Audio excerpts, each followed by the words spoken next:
आज हम gravitation chapter जो है साइंस 1 में, जिसका हमने एक्सप्लेनेशन का पार्ट खत्म किया है, उसके आज हम न्यूमेरिकल्स को देखेंगे। तो अगर न्यूमेरिकल्स को देखना है तो न्यूमेरिकल देखने से पहले हमें कुछ चीजों को या कुछ फॉर्मूलेस को ध्यान में रखना पड़ेगा, जिससे हमारा न्यूमेरिकल्स को सॉल्व करना क्या हो जाए, आसान हो जाए। ठीक है, जैसे कि 3 काइनेमेटिकल इक्वेशन अपने को पता होना चाहिए। V is equal to U plus AT, A की जगह आप G लिख सकते हैं, आपको पता होना चाहिए। ये एक पहला फॉर्मूला है, वो याद रखो। ये सब फॉर्मूले की लिस्ट है। S इज इक्वल टू क्या होता है, UT plus half AT square होता है, ये आप याद रखेंगे। तीसरा क्या था, तीसरा ये था V square is equal to U square plus 2AS। ठीक है, ये 3 काइनेमेटिकल इक्वेशन है जो आपको याद रखने। उसके अलावा आपको ये भी पता होना चाहिए कि फोर्स का फॉर्मूला क्या होता है, मास इनटू एक्सेलरेशन होता है। ठीक है ना, या mg भी कह सकते हो, F is equal to ma या mg कह सकते हो, जैसे कि इसके केस में था। ठीक है, इसके केस में अगर मैं यहाँ लिख दूं तो ये कैसे लिख सकते हैं, u प्लस gt भी लिख सकते हैं इसे कैसे लिख सकते हैं, ut प्लस gt स्क्वायर आप लिख सकते हैं इसे लिख सकते हैं u स्क्वायर प्लस 2gs लिख सकते हैं। जैसे जहां जहां a है वहां वहां हमने किससे रिप्लेस कर दिया, g से रिप्लेस कर दिया। एक और एक भी फॉर्मूला है फोर्स का एक और एक फॉर्मूला है g m1 m2 upon r square. ठीक है, एक और एक formula acceleration due to gravity के लिए, g is equal to gm upon r square. ठीक है, इसके अलावा और कोई फॉर्मूला आपको याद रखना है, फिलहाल तो नहीं याद रखना है। अगर कोई और फॉर्मूले आते हैं, जैसे कि एक और एक भी याद रख लो, वो है ये वाला, कौन सा, ये 6th हुआ ना, ये 7th याद रख लो कि T square upon R cube हमेशा क्या आएगा, एक कांस्टेंट नंबर आएगा, जिसे हम क्या कहते हैं, के कहते हैं। ठीक है, रेशियो जब लोगे तो क्या होगा, के कौन सा है, केपलर्स का 3rd लॉ है। इसके अलावा हमने एस्केप वेलोसिटी देखी थी, वो 11.2 किलोमीटर पर सेकेंड है, वो आप याद रखेंगे। मैं लिख देता हूँ यहाँ पर 8th हो गया, यहाँ पर 9th है। वेलोसिटी एस्केप वाली जो है वो कितनी होती है, 11.2 किलोमीटर पर सेकेंड होती है। उसके अलावा हमें एक और एक चीज इसमें याद रखनी है, वो है जी का वैल्यू कितना होता है, स्मॉल जी का वैल्यू कितना होता है, 9.8 मीटर पर सेकेंड स्क्वायर। ठीक है, हाँ, उसके अलावा हमें और एक चीज और एक याद रखनी, कैपिटल जी का वैल्यू क्या होता है, 6.67 इंटू 10⁻11 न्यूटन मीटर स्क्वायर पर केजी स्क्वायर। ठीक है, ओके। और जितना मुझे याद आ रहा है फिलहाल, ये 10 से 11 चीजें आपको याद रखनी है। एक बार ये 10 से 11 चीज आपको इसमें याद हो गई, फिर उसके बाद हम न्यूमेरिकल्स को देखेंगे तो हमें आसानी पड़ेगी। अगर मैं और थोड़ा सा डिस्क्रिप्शन यहाँ पर देना चाहूँ तो हमें पता होना चाहिए कि v हमारी क्या होती है, फाइनल वेलोसिटी होती है। फाइनल वेलोसिटी जो होती है उसे हम v कहते हैं। u जो होता है वो हमारा इनिशियल वेलोसिटी होता है, ये हमारी इनिशियल वेलोसिटी है। ठीक है, ए तो आप सब जानते हैं, एक्सीलरेशन, टी क्या है, टाइम है। एस के मायने आते हैं, एस होता है डिस्प्लेसमेंट। एस को क्या कहते हैं, डिस्प्लेसमेंट कहते हैं। ठीक है, तो डिस्प्लेसमेंट में आता है। मास एक्सीलरेशन तो पता है, जी का वैल्यू पता है, यूनिवर्सल ग्रेविटेशन कांस्टेंट है। R radius of Earth, mass of Earth कितना होता है, 6 इंटू 10⁻24 kg। 6 इंटू 10⁻24 kg बराबर है। तो ये सारी चीजें हमने क्या करी है, पढ़ी है। तो सबसे पहले तो इसको नोट डाउन कर लो, एक फॉर्मूले की लिस्ट बनाओ, उसको सबसे पहले नोट डाउन करो। ये जब आपको नोट डाउन हो जाएगा फिर हम आगे बढ़ते हैं। तो चलिए, आपने इसको नोट डाउन कर लिया होगा, अब हम आगे बढ़ते हैं हमारे जो हमें न्यूमेरिकल्स देखने हैं। ठीक है, तो मैं इसको मिटा देता हूँ। ठीक है, फॉर्मूले आपको मुसलमान याद होने चाहिए, तब आप सारी चीजें कर पाओगे। तो अगर यहाँ तक आप पहुंच गए तो हम कुछ बातों को अब देखते हैं, कुछ सीखते हैं। तो हम हमारा पहला प्रॉब्लम देखेंगे, जो कि न्यूमेरिकल सेक्शन से थोड़ा सा ऊपर एक प्रॉब्लम है। एग्जैक्ट प्रॉब्लम नंबर रुको मैं बताता हूँ। क्वेश्चन नंबर 2 का डी है। ठीक है, क्वेश्चन नंबर 2 का डी प्रॉब्लम है। तो देखो क्वेश्चन क्या है, क्वेश्चन ये है, a stone is thrown vertically upward. एक स्टोन लेकर आपको कहाँ फेंकना है, ऊपर की तरफ। क्वेश्चन नंबर 2 का डी करा रहा हूं मैं। विद इनिशियल वेलोसिटी u, एक उसमें इनिशियल वेलोसिटी ली है, उससे आपने फेंका है ऊपर, and reaches a height h। अब वो फेंका तो एक हाइट h तक वो क्या हो गया, चला गया। बिफोर कमिंग डाउन, मतलब यहाँ से फेंका तो ऊपर गया एक हाइट h तक, फिर उसके बाद वहां से क्या होगा, नीचे भी तो आएगा ना। Show that the time taken to go up is same as the time taken to go down. आपको ये शो करना है जितना टाइम ऊपर जाने में लगा उतना ही टाइम क्या लगा, नीचे आने में लगा। यानी कि हमने एक स्टोन ले लिया और स्टोन लेने के बाद क्या किया, उसको एक इनिशियल वेलोसिटी u से क्या किया, ऊपर फेंका। जब हमने इनिशियल वेलोसिटी u से उसको ऊपर फेंका तो एक हाइट तक हो गया। उस हाइट पर जाने के बाद वो क्या होगा, नीचे आएगा। तो नीचे से ऊपर जाने तक का टाइम और ऊपर से नीचे आने तक का टाइम हमको क्या बताना है, सेम बताना है। तो इस सम को हम दो भाग में करेंगे या दो पार्ट्स में करेंगे। पहले पार्ट में होगा जब स्टोन नीचे से ऊपर जाएगा। जब स्टोन नीचे से ऊपर जाएगा तो उसकी इनिशियल वेलोसिटी क्या दी है, u दी गई है। ठीक है, तो हम दो केस लेंगे यहाँ पर। ठीक है, केस 1 लेते हैं। Case 1, stone is throne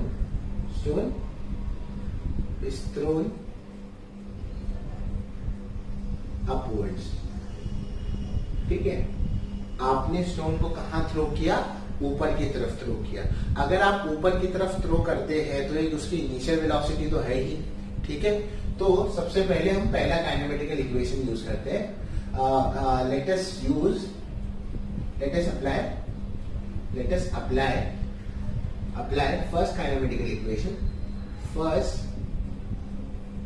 kinematical equation, पहला काइनेमेटिकल इक्वेशन अप्लाई करते हैं हम लोग। तो पहला काइनेमेटिकल इक्वेशन अप्लाई करेंगे तो क्या होता है, v इज इक्वल टू क्या होता है, u प्लस at। ये हमारा क्या है, पहला काइनेमेटिकल इक्वेशन है। अगर इस पहले काइनेमेटिकल इक्वेशन में देखें तो हमने उसको ऊपर जब फेंका तो ऊपर फेंकने पर हुआ क्या, ऊपर फेंकने पर ये हुआ कि वो ग्रेविटी के अगेंस्ट में गया। तो ये a क्या बन जाएगा, -g हो जाएगा, क्योंकि वो ग्रेविटी के अगेंस्ट में जा रहा है। दूसरी बात, ऊपर जाने के बाद वो एक पॉइंट पर आकर रुक जाएगा तो उसकी फाइनल वेलोसिटी वहां क्या हो जाएगी, 0। तो इस केस में उसकी फाइनल वेलोसिटी क्या होगी, 0। फिर u तो वैसे ही रहेगा, एक यहाँ क्या आएगा, -g आएगा और यहाँ क्या रहेगा, t रहेगा। ठीक है, इतनी बात समझ गए। अब इसके बाद क्या करें, ये 0 वैसे का वैसे ही रहेगा, ये होगा u माइनस gt। ठीक है, माइनस gt को यहाँ ले आओ तो ये gt हो जाएगा और यहाँ क्या रहेगा, u रहेगा। t का वैल्यू क्या आ रहा है, u/g। ठीक है, तो ये t का वैल्यू क्या मिला, u/g मिला। ठीक है, इसको यहीं पर रखो। हाँ, अच्छा, अब इसके बाद सेकंड काइनेमेटिकल इक्वेशन को इस्तेमाल करते हैं हम लोग केस 1 के लिए। ठीक है, इसके बाद अप्लाई करते हैं, ऐसे लिखते हैं, let us apply second kinematical equation. Second kinematical equation. ठीक है, हमारा सेकंड काइनेमेटिकल इक्वेशन क्या है, सेकंड काइनेमेटिकल इक्वेशन है s is equal to ut plus half at square होता है। ठीक है, इतना तो आप समझ गए। अब यहाँ पर अगर आप देखेंगे तो s माने डिस्प्लेसमेंट होता है। अगर वो चाहो तो हाइट अभी ले लो, वरना थोड़ी देर के उसको रखते हैं। तो ये वैसे ही रहने दो, u इनिशियल वेलोसिटी वो वैसी रहने दो, टाइम t को वैसे ही रहने दो, हाफ लिखो यहाँ पर। अब इसके बाद एक आ जाएगा, -g आ जाएगा और ये क्या हो जाएगा, t स्क्वायर हो जाएगा। ठीक है, यहां तक समझे।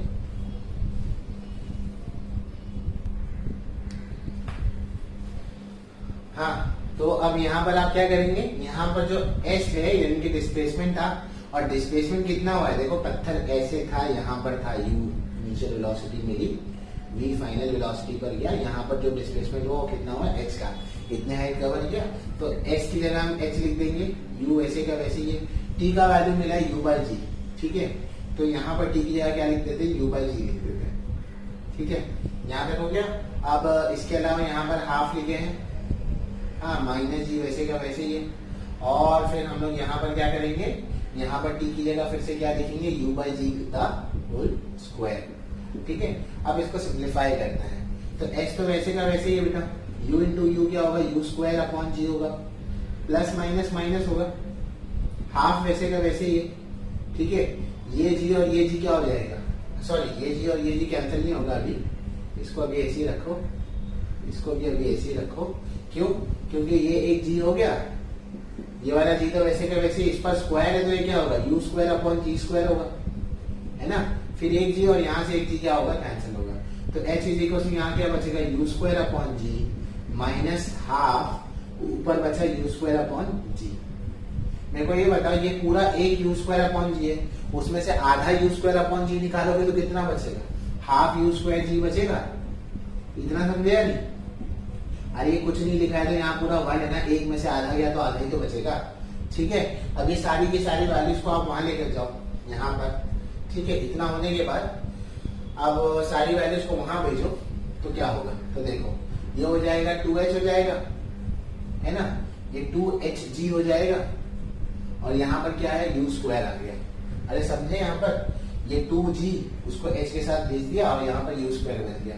अब u क्या हो जाएगा, स्क्वायर हटाना है यहाँ से तो दोनों जगह रूट लेना पड़ेगा, तो u क्या हो जाएगा, अंडर रूट ऑफ 2hg हो जाएगा। बराबर, यहाँ तक आ गया, अंडर रूट ऑफ क्या आ गया, 2hg आ गया। अब इस इक्वेशन में u के वैल्यू को पुटअप करो। टाइम पीरियड t क्या था, t क्या मिला था हमको, u अपॉन g मिला था। इसको 1 लिखते हैं तो और यहाँ लिखता हूँ कंसिडरिंग 1। अगर हम फर्स्ट को कंसिडर करें, फ्रेम के बाहर चला गया हूं मैं तो इट्स ओके, ठीक है ना, आप आवाज को सुने मेरी, क्योंकि प्रॉब्लम बड़ा है तो करना पड़ता उतना। तो t is equal to u upon g. So u क्या है, u जो है हमारा क्या मिला, अंडर रूट ऑफ 2hg मिला और अपॉन में क्या आएगा, g आएगा। ठीक है, इतना समझ गए। तो यहाँ तक होने के बाद ये यहाँ तक पहुंचे। अगर इसमें एक और एक चीज कर सकते हो तो देखो ये कर लो फाइनल, ये 2hg लिखे और इस g को आप कैसे लिख सकते हो, रूट जी इंटू रूट जी। ये आपने पढ़ा हुआ है पहले भी मैथ्स में। तो ये वाला एक रूट जी और ये वाला एक रूट जी क्या हो जाएगा, कैंसिल हो जाएगा। तो ये बचेगा अंडर रूट ऑफ 2hg। यानी कि ये पूरा केस कौन सा है, ये पूरा केस कौन सा है, ये पूरा केस वो वाला है जिसके अंदर स्टोन क्या है, नीचे से ऊपर की तरफ गया है। तो जब स्टोन नीचे से ऊपर की तरफ गया है तो ये आपका पूरा केस बनेगा और जहां पर टाइम पीरियड क्या आएगा, अंडर रूट ऑफ 2hg आएगा। ठीक है, इतनी बात समझे। तो ये टाइम पीरियड क्या हो गया तुम्हारा, 2hg यहाँ पर आ गया। अब आपका स्टोन जब ऊपर से नीचे गया तो अब आपको हिसाब लगाना है, अगर नीचे से ऊपर आएगा तो क्या होगा। ठीक है, तो अब हम क्या करेंगे, नीचे से ऊपर जाएंगे। तो सबसे पहले आप इसको नोट डाउन कर लो, ये पूरे के पूरे केस को नोट डाउन करो। ठीक है, अच्छा, तो अब ये केस अगर आपने नोट डाउन कर लिया है तब हम आगे बढ़ते हैं सेकंड वाले केस की तरफ। ठीक है, ये पहला वाला केस हो गया। सेकंड वाले केस का भी आंसर 2h अपॉन g आना चाहिए, खाली इतना याद रखना। ठीक है, तो अब हम पहुंचे इस जगह, इस चीज पर तो हम पहुंच गए।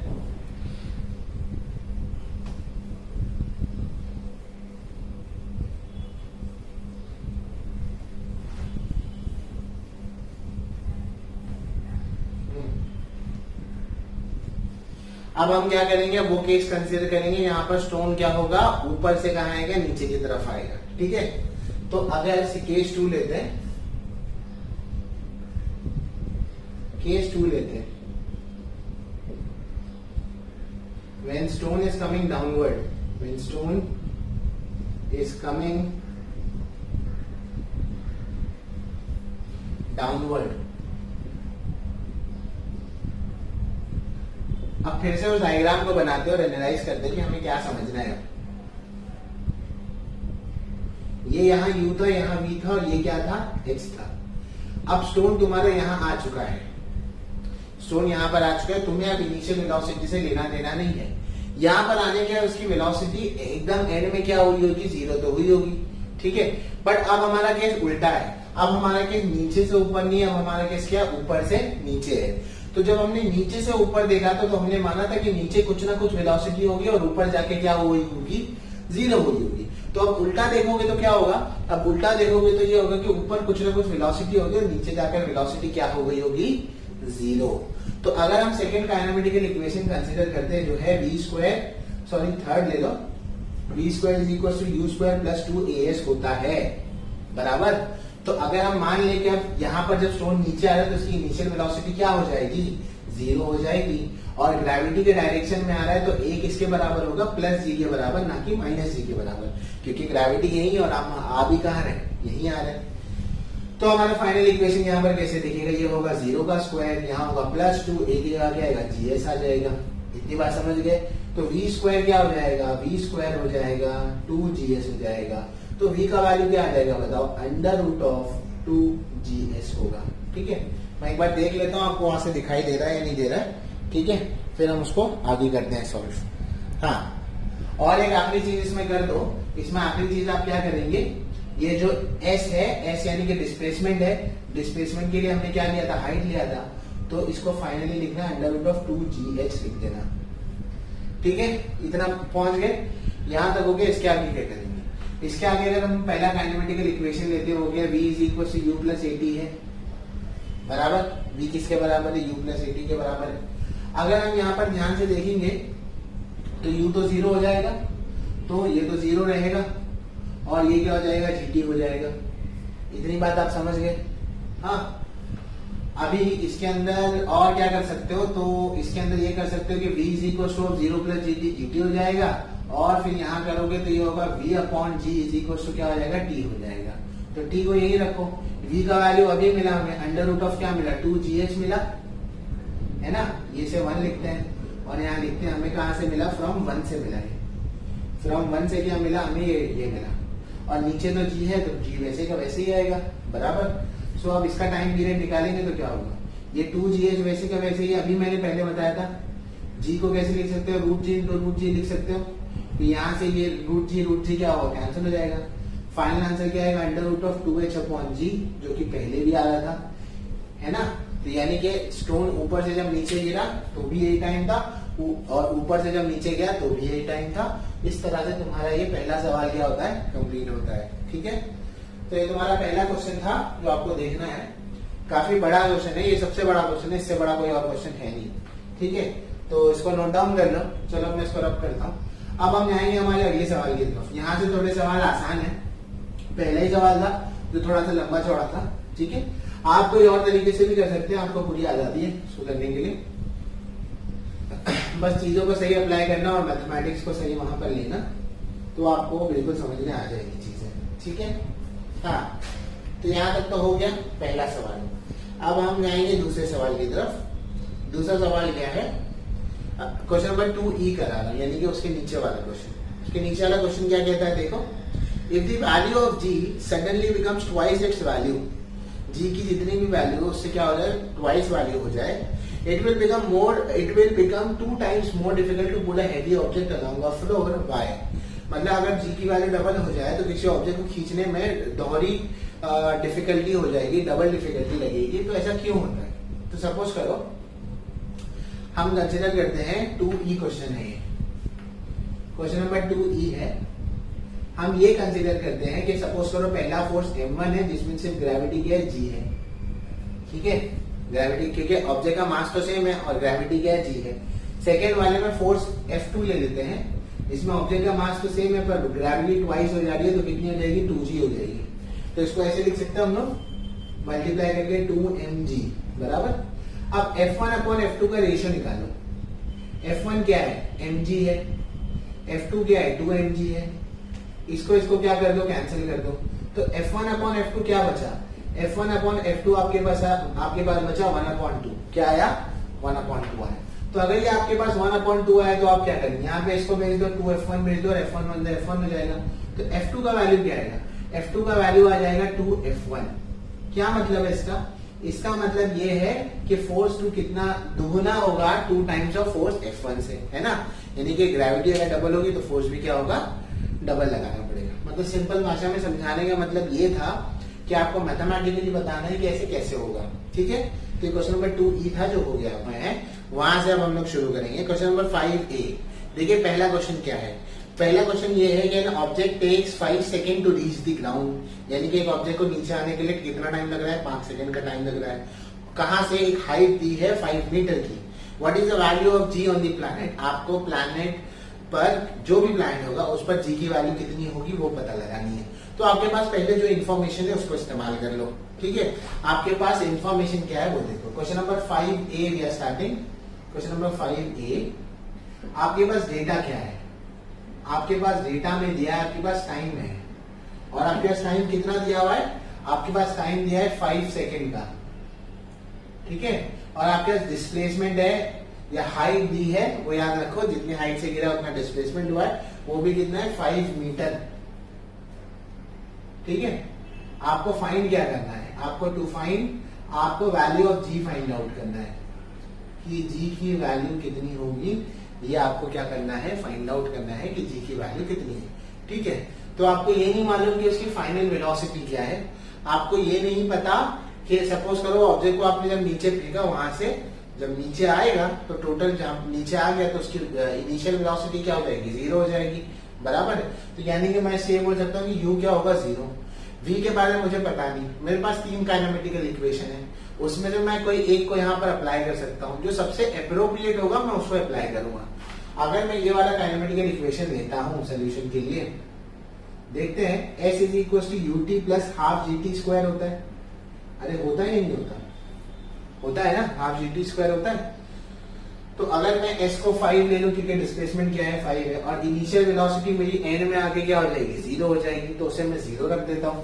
टाइम पीरियड क्या दिया हुआ है, 5 दिया हुआ है, तो उसे 5 ले लो। हाफ ग्रेविटी के ही डायरेक्शन में जा रहा है तो g पॉजिटिव रहेगा, ठीक है, और t का वैल्यू कितना होगा, 5 है, तो 5 का यहाँ पर क्या होगा, स्क्वायर, तो ये 5 हो जाएगा, 0 5 का क्या होगा, 0 होगा, यहाँ पर हाफ होगा इंटू जी होगा, 5 का स्क्वायर कितना होगा, 25 हो जाएगा, बराबर। अब इसको सिंप्लीफाई करो, सिंप्लीफाई करो तो कैसा होगा बताओ, ये 5 होगा, ये 0 वैसे ही छोड़ दो, यहाँ क्या बचा, यहाँ बचेगा 25g अपॉन क्या बचेगा, 2 बचेगा, बराबर। ये 25g हो गया, अपॉन क्या आ गया, 2 आ गया। अब यहाँ पर क्या होगा, अगर कैंसिल करोगे तो 5 1 जा 5 5 जा हो जाएगा, बराबर। तो यहाँ बचा 5 और यहाँ क्या बचा, 5 अपॉन 2 g बच गया, ठीक है, इतनी बात समझ गए। अब ये दोनों को वहां लेकर चले आगे, जी का वैल्यू चाहिए, तो 2 1 जा क्या होगा 2 और नीचे 5 आ जाएगा, तो यहाँ पर क्या आ जाएगा, जी आ जाएगा, ठीक है। तो ये 5 1 जा 5 हो जाएगा, ये 5 0 जा 0 और ये 5 4 जा 20, तो जी का वैल्यू कितना होगा, 0.4 मीटर पर सेकेंड स्क्वायर। ये वैल्यू है, कंफर्म कर लेते हैं। हाँ, तो एक्सीलरेशन ड्यू टू ग्रेविटी क्या है, ये आया। सवाल ये आता है कि सर यही वाला इक्वेशन कैसे अप्लाई करना है, यही क्यों अप्लाई होगा। आपको मतलब ट्राई करना पड़ेगा, एनालाइज करना पड़ेगा, मन में और रफ पेपर में एनालाइज करो, अगर मैं ये इक्वेशन ले रहा तो क्या होता। तो मैं आपको रिक्वेस्ट करूंगा, अगर आपको और बेहतरी से समझना है तो आप क्या करेंगे, इसकी जगह पर आपको ये 2 और काइनेमेटिकल इक्वेशन है, कौन से, v square is equal to u square plus 2as है, और दूसरा है हमारे पास v is equal to u plus AT, उसमें से कोई भी ले सकते हैं और फिर आप क्या कर सकते हैं, चूज कर सकते हैं कि क्या होगा या क्या नहीं होगा। फेयर इनफ, इतना समझ गए। अच्छा, अब यहां तक होने के बाद क्या, अब यहां तक होने के बाद तो अब समझाएंगे दूसरे सवाल पर, ठीक है, ये लिख लिया आपने। तो चलो, और फॉर्मेट यही रखा करो, डेटा लिखो, टू फाइंड लिखो, फिर सोल्यूशन लिखो, चाहे तो इसके टू फाइंड से पहले फॉर्मूला भी लिख सकते हो, टू फाइंड के बाद सॉरी लिखना फॉर्मूला, ठीक है। तो ये हो गया हमारा पहला सवाल। अब हम जाएंगे हमारे दूसरे सवाल की तरफ, इसको इंपॉर्टेंट मार्क करो, एग्जाम में काफी दफे पूछे जाता है। अब यह है क्वेश्चन नंबर बी हमारा, क्या कह रहा है क्वेश्चन नंबर बी, ये देखो, the radius of planet A is half of radius of planet B, ठीक है। रेडियस ऑफ प्लैनेट ए क्या है, मैं डेटा में लिख देता हूँ, एक एक करके लिख देते हैं वरना सवाल काफी कंफ्यूजिंग हो जाता है। Radius of planet A is half of radius of planet B, ठीक है। रेडियस ऑफ प्लैनेट ए क्या है, हाफ है रेडियस ऑफ प्लैनेट बी, मतलब प्लैनेट बी का जितना भी रेडियस है उसका क्या है, हाफ है, ठीक है। उसके आगे, if the mass of A is M A, mass of मतलब प्लैनेट ए का मास क्या है, एम ए है, what must be the mass of B, तो मास ऑफ बी मतलब प्लैनेट बी का मास कितना होना चाहिए, so that the value of g on B, value of g on B is half of its value on A, मतलब gravity eight B कितना होना चाहिए, जी का हाफ होना चाहिए।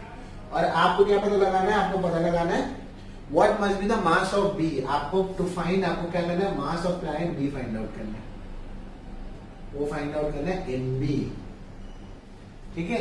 एम बी कितना होगा ये आपको निकालना है और पता लगाना है, ठीक है।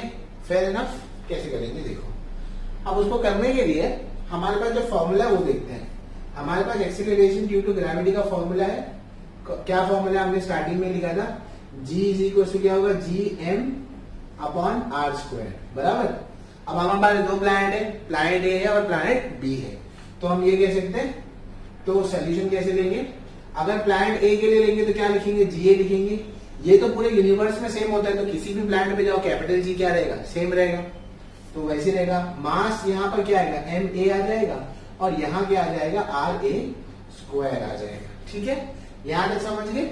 वैसे जी बी के लिए निकालो, जी बी के लिए क्या होगा बताओ, होगा G M B upon R B square होगा, बराबर, ठीक है। इतना अगर समझ गए तो G A upon G B को डिवाइड करो, जी ए को किससे डिवाइड करो, जी बी से डिवाइड करो। जी ए है क्या, जी ए है G M A upon R A square है, बराबर।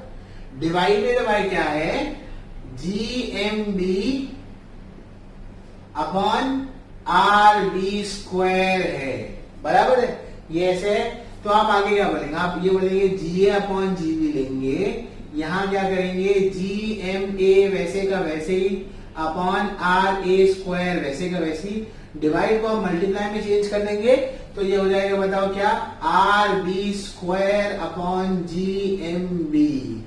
जी और जी क्या होगा, कैंसिल हो जाएगा। यहां क्या बचेगा, जी ए अपॉन जी बी, यहां आएगा M A upon M B, मतलब ये एम ए और एम बी साथ में कर दो, और यहां हो जाएगा R B square upon R A square. इतना समझ गए, ठीक है। जी ए तो नहीं पता, तो जी ए तो वैसे रखो।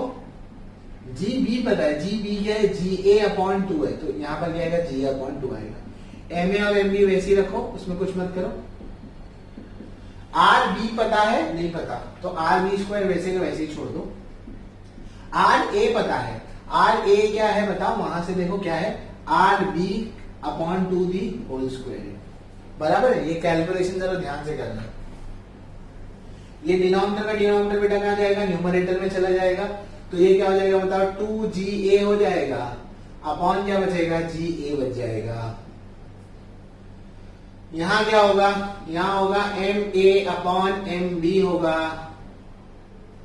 यहां क्या होगा, 2 का स्क्वायर कितना होगा, 4 होगा, तो यहां क्या आएगा, 4 आर बी स्क्वायर अपॉन क्या होगा, आर बी स्क्वायर, ठीक है।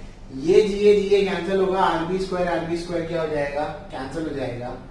ये 2 1 सा हो जाएगा बेटा, और ये 2 2 सा हो जाएगा, तो यहां तो 1 बच गया, यहां बच गया M A upon M B बच गया, और यहां पर क्या बचा है, 2 बचा है, बराबर। ये एम बी को यहां भेज दो, तो एम बी यहां जाएगा, तो ये क्या हो जाएगा, 2 एम ए हो जाएगा।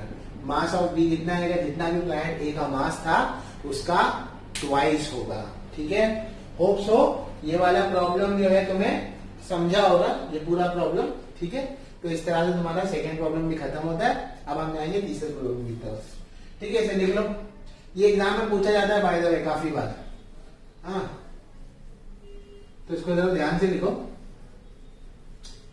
और काफी ज्यादा डिस्टर्बेंस हो जाता है लेक्चर में, क्योंकि बीच बीच में लोग आ जाते हैं, तो अटेंड करने जाना पड़ता है। तो अगर वीडियो में काफी बार तुम्हें पॉज वगैरह मिलेगा, सडन चेंज मिलेगा, तो अंदाजा लगा लेना कि रुकना पड़ता है, ओके।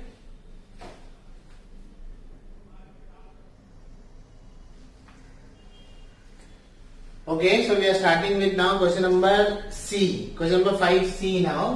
तो question number 5C क्या कहता है, देखो काफी सिंपल क्वेश्चन है, इजी क्वेश्चन है। क्वेश्चन नंबर 5C कहता है, the mass and weight of an object are 5 kg and 49 newton. एक ऑब्जेक्ट का मास कितना है, 5 kg, और वेट कितना है उसका, 49 न्यूटन है, ठीक है। हमने अर्थ पर हमने वेट और मास के बारे में डिफरेंस पढ़ा है। मास कभी भी चेंज नहीं होता, और आपको वेट चेंज होता हुआ मिलेगा। मास केजी में होता है और वेट किसमें होता है, न्यूटन में होता है, ठीक है। What will be the values of the moon, उनकी वैल्यू मून पर कितनी होगी। तो ऑब्वियसली बात है, मास तो कहीं चेंज नहीं होता, तो अगर उस ऑब्जेक्ट का मास 5 kg अर्थ पर है, तो मून पर भी कितना होगा, 5 kg होगा। बट आगे बोला है कि assume that the acceleration due to gravity on moon is 1/6 of the Earth. तो अगर acceleration due to gravity Earth की 1/6 है वहां पर, तो कितना उसका वहां पर वेट होगा, ये पूछा है। तो वेट तो निकाल लेंगे, तो सबसे पहले मास ऑन मून क्या निकलेगा, सेम निकलेगा, लिख देते हैं मास on moon. Mass on moon कितना होगा, 5 kg, है ना। मून पर तो मास 5 kg होगा ना, उससे तो हो नहीं सकता। उसके अलावा जो वेट है, वेट ऑन मून कितना होगा, वेट ऑन मून जो है ग्रेविटी का 1/6 है, तो यहां पर ग्रेविटी हुई तो 49 न्यूटन था, तो यहां पर क्या होगा, 49 अपॉन कितना होगा, 6 न्यूटन का होगा, ठीक है। डिवाइड करके लिखना है तो लिख लो यार, 6 1 जा 6, 6 8 जा 42, 6 8 जा 48 होता है ना। हाँ, डेसिमल लगाए, 1 बचा, 0 हुआ, 6 1 जा 6 होगा, बराबर। तो 6 1 जा 6 होगा। जस्ट अ मिनट,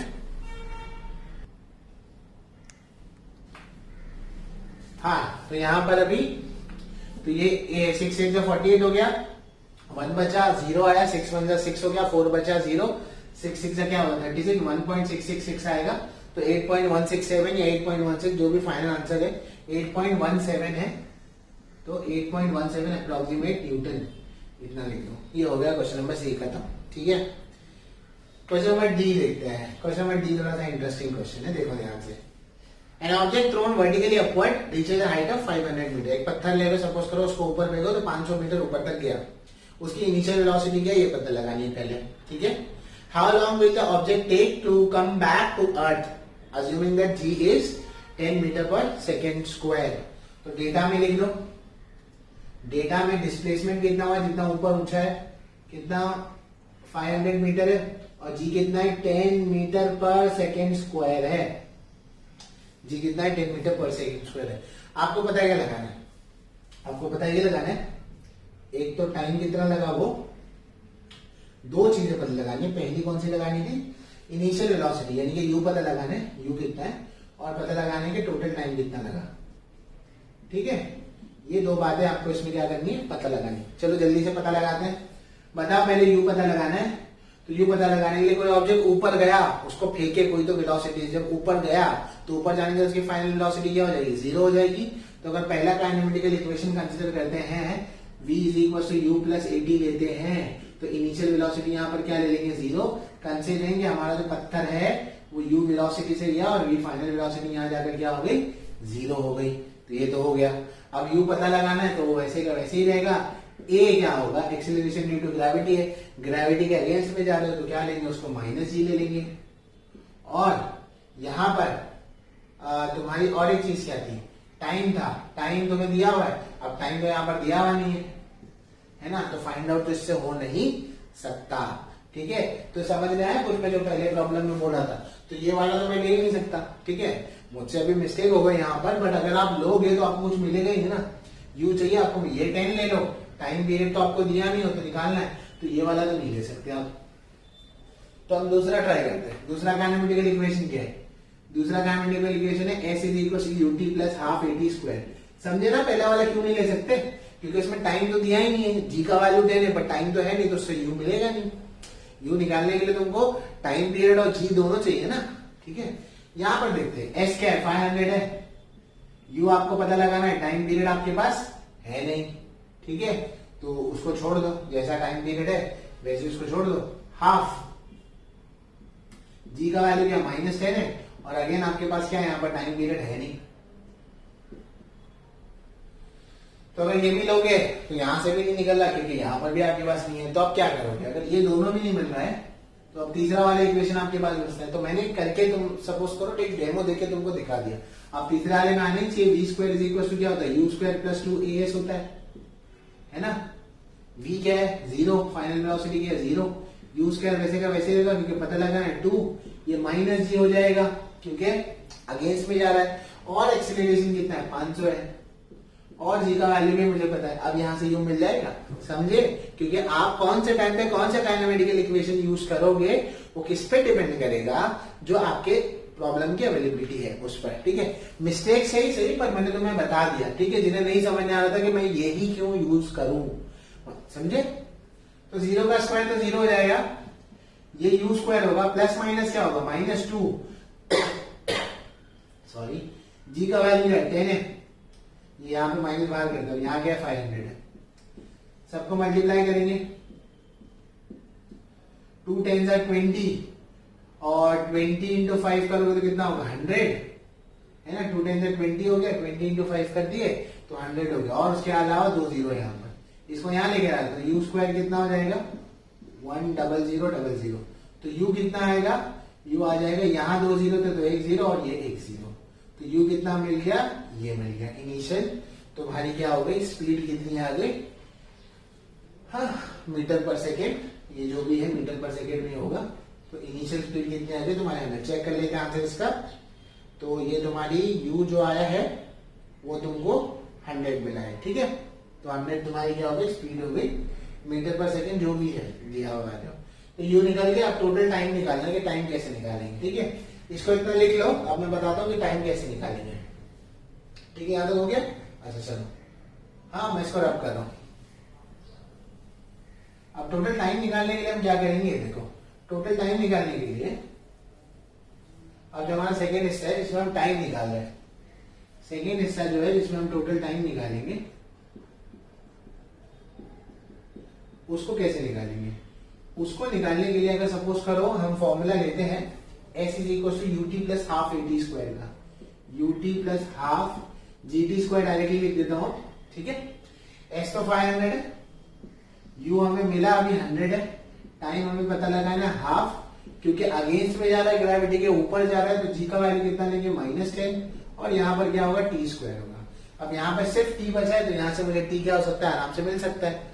तो ये क्या हो जाएगा, ये 500 वैसे का वैसे ही रहेगा, 100t वैसे का वैसे ही रहेगा, प्लस माइनस क्या होगा, माइनस हो जाएगा, 2 1 जा 2 5 हो जाएगा, तो ये कितना आएगा 5t स्क्वायर आ जाएगा। ठीक है, यहां तक समझ गए।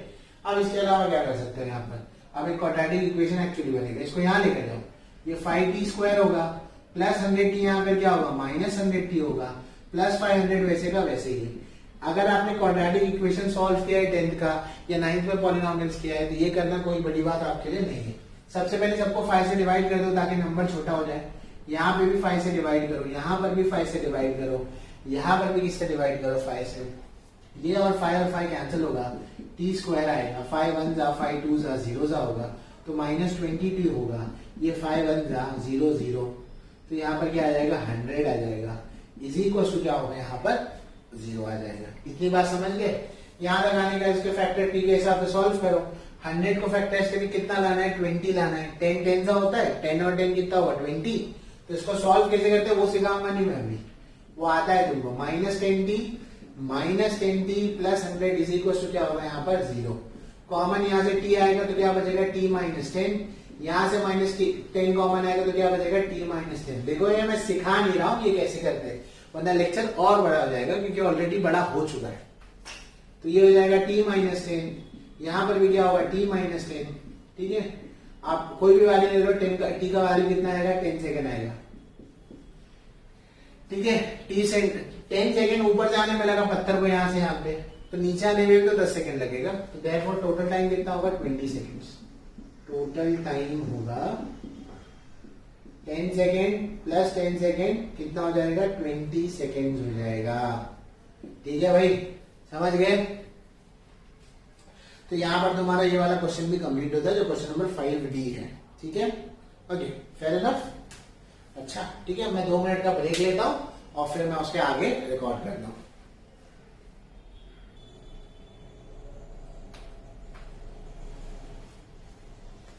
ओके, क्वेश्चन नंबर 5E शुरू करते हैं। अब क्वेश्चन नंबर 5E क्या कहता है, देखो। A ball falls off a table and reaches a ground in 1 second. एक बॉल है, टेबल से गिरा, यानी रुका हुआ था, टेबल से गिरा, टेबल से जब नीचे गिरा तो 1 सेकेंड में वो नीचे गिर गया। जी की वैल्यू 10 लेनी है, आपको स्पीड पता लगानी है किस स्पीड से वो नीचे गिरा, और टेबल की हाइट, यानी बॉल ऊपर से जब नीचे गिरा तो कुछ डिस्प्लेसमेंट हुआ होगा। कितना डिस्प्लेसमेंट होगा, ये टेबल है और यहाँ से यहाँ नीचे गिरा है, तो ये इतना उसका क्या होगा, हाइट भी होगी, और वही क्या होगा, उसका डिस्प्लेसमेंट होगा। ठीक है, तो ई जो है डेटा है, उसको फाइंड आउट करते हैं क्या है। तो उसके अंदर जो डेटा में जी दिया है, आपको कितना दिया है, 10 मीटर पर सेकेंड स्क्वायर। ठीक है, अच्छा टाइम कितना दिया है, टाइम आपको दिया है उसके अंदर 1 सेकेंड का। ठीक है, ये डेटा है आपके पास। उसके अलावा आपको टू फाइंड आउट क्या करना है, ये देखते हैं। आपको फाइंड आउट करना है उसकी वेलोसिटी, यानी कि फाइनल वेलोसिटी, क्योंकि इनिशियल तो 0 थी वो, और दूसरा आपको फाइंड करना है टेबल की हाइट, यानी कि क्या फाइंड आउट करना है, डिस्प्लेसमेंट। ठीक है, सोल्यूशन क्या होगा देखते हैं। सोल्यूशन निकालने के लिए आप क्या करेंगे, सोल्यूशन निकालने के लिए आप ये काइनेमेटिकल अगर इक्वेशन यूज करेंगे, v is to u plus at, या gt ले लेते हैं डायरेक्टली, फिर वरना g लिखना पड़ता है। तो अगर gt ले लेते हैं तो क्या होगा। ठीक है, तो हमारे पास फाइनल वेलोसिटी हमें पता लगानी है। इनिशियल हमारे पास क्या है, 0 है। एक्सीलरेशन ड्यू टू ग्रेविटी कितना है, 10 है, क्योंकि नीचे गिर रहा है, ग्रेविटी के डायरेक्शन में गिर रहा है, तो प्लस 10 ही होगा, और t का वैल्यू क्या 1 है, तो ये क्या होगा 10 मीटर पर सेकेंड से ये क्या होगी, वेलोसिटी आ जाएगी। समझ गए, इतना हो गया। अब आपको ये भी फाइंड आउट करना है डिस्प्लेसमेंट, तो एस के लिए तो एक ही फॉर्मूला है, UT plus half G T square का फॉर्मूला है, half G T square. S आपको पता लगाना है, यू आपका क्या है 0 है, टाइम कितना है 1 है, हाफ जी का वैल्यू क्या है 10 है, और टाइम कितना है 1 का स्क्वायर है, 0 1 का 0 हो जाएगा, ठीक है, तो ये 0 आ जाएगा, प्लस ये 2 1 का 2 5 का होगा। हाँ, तो यहां पर अगर आप देखेंगे और ये 5, यहाँ पे ये 5 ही रहेगा, ठीक है, तो एस का वैल्यू कितना आ जाएगा 5 मीटर, समझ गए। तो इस तरह से ये आपका क्या होता है, यहाँ पर ये वाला प्रॉब्लम भी क्या होता है खत्म होता है, जहां पर आपको डिस्प्लेसमेंट मिल गया, ठीक है। अब बाकी के जो 2 क्वेश्चन है आगे के, ये लिख लिया आपने, अब मैं इसको रब कर रहा हूँ। बाकी के जो 2 क्वेश्चन है आपके, वो उसमें क्या करना है, उसके अंदर बेसिकली बहुत ज्यादा कैलकुलेशन इंटेंसिव क्वेश्चन है। तो मैं क्या कर रहा हूँ, मल्टीप्लीकेशन के जो आंसर है वो मेरे पास डायरेक्टली लिखे हुए, तो मैं वीडियो में आपको मल्टीप्लाई करके नहीं बताऊंगा, उसके आंसर्स डायरेक्टली वहां पर मल्टीप्लाई करके मतलब आंसर्स बता दूंगा, ठीक है। तो देखो कैसे होगा, और इतना कैलकुलेशन इंटेंसिव आना नहीं चाहिए एग्जाम के अंदर। तो देखते हैं क्या है क्वेश्चन। ये है the mass of Earth and mass of moon are 6 into 10⁻24 and 7.4 into 10⁻22 kg respectively. The distance between them is 3.84 into 10⁻5. दोनों के बीच में डिस्टेंस कितना है 3.85 into 10⁻5 का इतना डिस्टेंस है, ठीक है। कैलकुलेट द ग्रेविटेशनल फोर्स, क्या कैलकुलेट करना है, ग्रेविटेशनल फोर्स कैलकुलेट करना है, ठीक है, बिटवीन दी टू। कैलकुलेट क्या करना है, gravitational force of attraction calculate करना between the two using gravitational force क्या है, जी कितना दिया है 6.67 into 10⁻⁻11 newton metre square kg⁻², ये आपको दिया हुआ है, ठीक है। अब देखो कैसे कैलकुलेट होगा और करना क्या है, सब इंफॉर्मेशन दी हुई है, आपको सिर्फ क्या करना है, यहाँ पर ग्रेविटेशनल फोर्स निकालना है, इनके बेसिकली फोर्स निकालना है। जो जो दिया मैं वो लिखता हूँ। मास ऑफ अर्थ तो हमें पता ही होता है 6 into 10⁻24 kg होता है, वो हमने लिख दिया। मास ऑफ मून जो है वो हमें दिया है 7.4 into 10⁻22 kg, ठीक है। रेडियस दोनों के बीच में जो डिस्टेंस है वो दिया 3.84 into 10⁻5 किलोमीटर, ठीक है। ये जी आपको दिया हुआ है 6.67 होता है, 6.7 into 10⁻⁻11 newton metre square kg⁻²। Fair enough, इतनी बात समझ गया। अच्छा, अब इसके अलावा क्या है यहाँ पर, ये देखो, अब आपको फोर्स कैलकुलेट करना है। अब ये तो डेटा हो गया, अब डेटा के बाद आपके फॉर्मूला क्या लेंगे, आप फॉर्मूला लेंगे आप ये वाला, F = G m1 m2 upon r²। इस केस में मास ऑफ अर्थ हो जाएगा और क्या हो जाएगा, मास ऑफ मून हो जाएगा, ठीक है। ये सवाल है, अब करेंगे कैसे इसको। अब जब आप यहां तक पहुंच गए तो इसको करने का तरीका क्या है, ये देखो, फोर्स ही निकालना है आपको, टू फाइंड क्या करना है वो भी लिख देता हूं मैं यहाँ पे, टू फाइंड आपको करना है फोर्स, ठीक है। फोर्स आपको क्या करना है, फाइंड आउट करना है, ठीक है, फेयर इनफ। तो F कैसे निकलेगा, F निकलने के लिए क्या होगा 6.7 into 10⁻⁻11 होगा। ये मास ऑफ अर्थ क्या है, मास ऑफ अर्थ है 6 into 10⁻24 है, मास ऑफ मून क्या है 7.4 into 10⁻22 kg है, ठीक है। नीचे क्या है, नीचे जो है वो है 3.84 into 10⁻5 और रेडियस का स्क्वायर करना है तो टोटल क्या होगा, स्क्वायर होगा। काफी बड़े बड़े नंबर्स हैं, ठीक है। सबसे पहले पावर ऑफ 10 को कैलकुलेट करके सिंप्लीफाई करते हैं। देखो 6.7 है इंटू 6 है इंटू 7.4 को एक तरफ रख दो, यहाँ देखो 24 और 22 और 44 कितना, 24 कितना हो जाएगा, 22 22 44 होगा 46 होगा, 46 में से 11 माइनस करो तो 3 होगा और ये 5 होगा 35 होगा। यहाँ पर क्या होगा 3.84 होगा, स्क्वायर है तो 2 बार लिख दो, 3.84 10.84 और 5 2 का क्या होगा, ये क्या होगा 10⁻10 होगा। अब ये 10⁻10 ऊपर जाके क्या हो जाएगा, माइनस हो जाएगा। तो यहाँ अल्टीमेटली आएगा क्या 6.7 इंटू 6, ठीक है, यहां तक पहुंचे इंटू 7.4 होगा और नीचे क्या बचा है 3.84 इंटू 3.84 बचा है और यहाँ पर क्या आएगा 35 में से 10 माइनस करना पड़ेगा तो 10 कितना आएगा 25। यहाँ तक समझ गए, एक बड़ा नंबर सॉल्व हो गया। अब जो इसके मल्टीप्लीकेशन के जो नंबर है वो सुन लो, ये तीनों को जब मल्टीप्लाई करोगे तो ये आता है न्यूमरेटर में आता है 297.48 और नीचे आप जब मल्टीप्लाई करोगे तो ये आता है 14.7456 और 10⁻² आपका जो 25 है, ठीक है। ये रेडियस क्या था आपका 10⁸ है, 10⁵ का रेडियस है ना। क्वेश्चन में शायद थोड़ी सी गड़बड़ी है, अगर रेडियस कहीं पर दिया है यहाँ पर 10⁸ दिखा रहा है, तो अगर 8 है तो उसे 8 कर देना, उस हिसाब से कैलकुलेट करना। अगर ये 8 होगा तो ये 8 टू कितना हो जाएगा 16 हो जाएगा, ठीक है। और जब आप 35 में से 16 को माइनस करोगे तो क्या होगा 15 में से 6 माइनस होगा 9 बचेगा और ये 10 कितना आएगा 19 आएगा, ठीक है। तो यहाँ होगा 10⁻19 है। अब इसको जब टोटल डिवाइड कर लोगे तो आंसर आएगा ये 20.17 इंटू 10⁻19 और फाइनल आंसर जैसा आपको चाहिए वो जो निकालना है तो उसके लिए आपको एक डेसिमल आगे शिफ्ट करना पड़ेगा, तो वो आएगा आंसर आपका 2.017 इंटू 10⁻20 न्यूटन का, ठीक है। कुछ नहीं है, फॉर्मूला अप्लाई करना है, पावर ऑफ 10 को सिंप्लीफाई करो, ये तीनों को मल्टीप्लाई करो और जो आंसर आएगा फिर डिवाइड करो। देखो डिवाइड मैं नहीं बता सकता, यहाँ पर वीडियो बहुत लंबा हो जाएगा, ठीक है। कैलकुलेशन थोड़ा सा ज्यादा है इसमें, मैंने कहा था पहले, तो इसको कॉपी कर लो। इसके बाद फाइनली हमारा आखिरी सम है, काफी बड़ा लेक्चर है आपके लिए। अब इसके बाद हम आखिरी सम करेंगे। आखिरी सम सेम ऐसे ही है, सेम इसी बेसिस पर सम है, सेम ऐसी है, खाली एक फोर्स नहीं निकालना है, कुछ और निकालना है वहां, ठीक है। तो फॉर्मूला यही रहेगा, टू फाइंड बदल जाएगा, जो चीजें सेम है वो सेम ही रखेंगे, ठीक है। तो अगले क्वेश्चन में क्वेश्चन डायरेक्ट आप पढ़ लेना। मास ऑफ अर्थ दिया है, डिस्टेंस बिटवीन मास, ये मास ऑफ सन आएगा यहाँ पर, ये सन रहेगा, उनके बीच में डिस्टेंस दिया है जो कि है 1 मिनट, इनके बीच में डिस्टेंस दिया है, हो गया।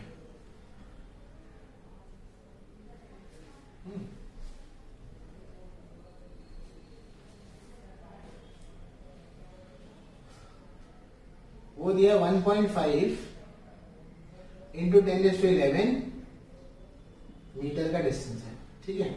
ये आपको दिया हुआ है। ग्रेविटेशनल फोर्स बिटवीन देम, आपकी बार F दिया हुआ है, मतलब मास ऑफ सन तो नहीं है आपके पास आपकी बार, तो इसको मिटा देते हैं। अब आपको दिया है, इसलिए फोर्स दिया हुआ है, फोर्स आपको दे दिया गया। ग्रेविटेशनल फोर्स कितना है 3.5 इंटू 10⁻22, ठीक है। आपको फाइंड आउट करना है, क्या मालूम है, mass of sun, mass of सन निकालना है कि कितना होगा। फॉर्मूला सेम यही रहेगा जो था, ठीक है। कैसे करेंगे देखो, फॉर्मूले के हिसाब से F का वैल्यू लिख दो, 3.5 इंटू 10⁻22 क्या है 22 है, वो लिख दिए। इसके अलावा G का वैल्यू क्या है 6.7 इंटू 10⁻−11 वो लिख दिए। मास ऑफ अर्थ क्या है 6 इंटू 10⁻4 वो लिख दिए 24। मास ऑफ सन आपको नहीं पता तो वहां का वही रहेगा। और इनके बीच में जो डिस्टेंस है वो लिख दो, डिस्टेंस कितना है 1.5 इंटू 10⁻11 और यहाँ पर क्या स्क्वायर है, ठीक है। यहां तक समझ गए। अब पहले पावर ऑफ 10 को सिंप्लीफाई कर लो, फिर आगे करेंगे।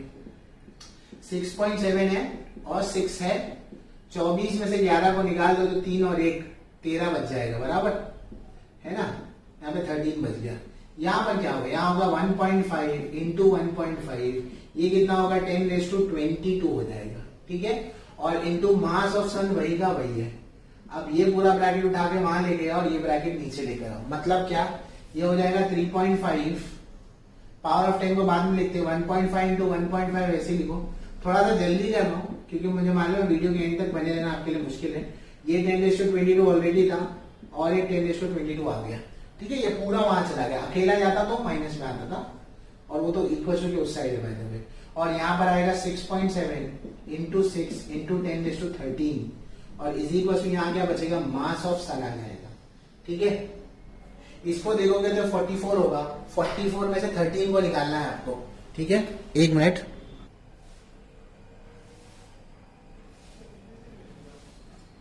ओके। यहां तक पहुंचने के बाद हम क्या करेंगे, यहां तक पहुंचने के बाद हम क्या करेंगे 3.5 लेंगे, ये 1.5 करेंगे, यहाँ 1.5 करेंगे, यहाँ क्या होगा 6.7 होगा, यहाँ 6 होगा, ये 10⁻13 होगा और यहाँ पर क्या होगा, यहाँ 10⁻44 हो जाएगा, ठीक है। सबसे पहले पावर ऑफ 10 को कैलकुलेट कर लो। अगर पावर ऑफ 10 कैलकुलेट हो जाएगा ना तो काफी ज्यादा सिंपल हो जाएगा आपके लिए, ठीक है। यहां तक होने के बाद क्या करेंगे, यहां तक तो हम पहुंच गए। यहां तक होने के बाद हम इसको मास ऑफ सन में जो निकालना है अब 3.5 हो गया, यहाँ 1.5 और 1.5 है, और यहां पर है आपके पास 6.7 इंटू 6 है, ये 10:13 को ऊपर लेके चलेगा तो -13 हो जाएगा। जब -13 होगा तो क्या होगा, 4 में से 3 जाएगा, 1 बचेगा, 3 में से 4 में से 3 गया तो ये 1 बच गया, ठीक है, और ये 4 में से 1 गया तो क्या हुआ, 31 हो गया। ये क्या बचेगा, मास ऑफ सन हो जाएगा, ठीक है। अच्छा, मास ऑफ सन यहाँ पर हमने लिखा है। सो अल्टीमेटली जब ये निकालोगे तो पूरा कैलकुलेशन करके जो तुम्हें आंसर मिलेगा वो देखो ये होना चाहिए, वो आना चाहिए तुम्हारा 1.96 इंटू 10⁻30 kg। ये तुम्हारा टोटल आंसर इसका होना चाहिए, ठीक है। तो finally this completes your entire lecture. इसमें काफी ज्यादा बीच में थोड़ा थोड़ा डिस्टर्बेंस होगा, सॉरी फॉर दैट। तो इस वीडियो को कंप्लीटली देखो, लास्ट के 2 सम में कैलकुलेशन करके देखो। अगर कैलकुलेशन में कोई डिफिकल्टी आती है तो व्हाट्सएप पर जरूर पूछो, ओके। वीडियो अच्छा लगे तो लाइक जरूर करिएगा।